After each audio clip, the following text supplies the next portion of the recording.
अस्सलाम वालेकुम नाजरीन, आप देख रहे हैं K92 न्यूज़ और मैं हूं आपकी मेज़बान नाइला भट्टी। शामिल करेंगे आज की इलाकाई खबरें। खबर शामिल करते हैं ब्यूरो चीफ पंजाब मलिक मकसूद चिन्योटी की रिपोर्ट में। Chiniot deputy commissioner Safiullah Gondal, district police officer Abdullah Ahmad की बैनुल मज़ाहब हम आहंगी कमेटी के मेंबरान से मीटिंग में ज़िला में अमन व अमान की सूरत हाल, क्रिसमस के हवाले से तबादला ख्याल किया गया। मीटिंग में क्रिसमस के मौका पर मुनक़िद होने वाली तकरीबात, उनके इंतज़ामात का जायज़ा लिया गया।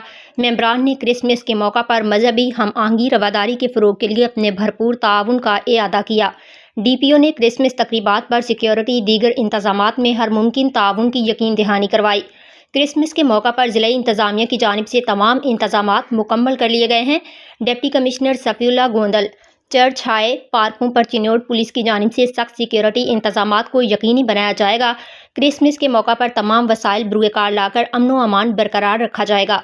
Deputy commissioner Safiullah Gondal, DPO Abdullah Ahmad.